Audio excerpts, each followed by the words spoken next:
বাংলাদেশের ইতিহাসে আপাতত সবচেয়ে ফাইনেস্ট মুভি এটা, এবং সাকিব খানের লাইফের সবচেয়ে বেস্ট মুভি। আমি মনে করি সাকিব খানের আরও 50 বছর বাইসে থাকা উচিত এমন এমন মুভি দেওয়ার জন্য। সো আপাতত বাংলাদেশের বেস্ট মুভি বরবাদ। সো বরবাদ সবারই একবারও দেখা উচিত। আর যাদের বাংলা সিনেমা নিয়ে একটু মাথা ব্যথা আছে, চুলকানি আছে, যারা একটু নাট ছিটকায়, তাদের একবার হইলেও এই সিনেমাটা দেখা উচিত।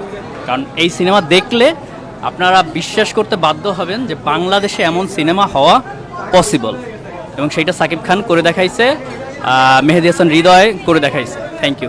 আপনি কি আরো দেখতে চান বরবাদ সিনেমার মতো সিনেমা? অবশ্যই, এবং আমি মনে হয় বরবাদও আরও কয়েকবার দেখব, কারণ আমি এখন বরবাদ 2 চান কিনা? অবশ্যই 2 চাই, এবং এইটা তো আমি আরেকবার দেখবো ভাবতেছি। মেহেদী হাসান হৃদয়কে অনেক অনেক থ্যাঙ্কস যে ফার্স্ট মুভি হিসাবে সে মানে কাঁপাই দিছে। এর থেকে বেস্ট কিছু হইতে পারে না, যেইটা অনেকের 50 বছরের অভিজ্ঞতায় করতে পারে নাই।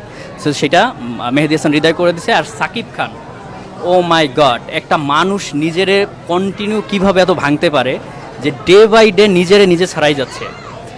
সে প্রিয়তমা থেকে শুরু করে আমি তার ফ্যান হয়েছি আস্তে আস্তে, বাট এইটা থেকে আমি পুরা তার পাগলা ভক্ত। এখন তার কোনো মুভি আমি নেক্সটে মিস করব না।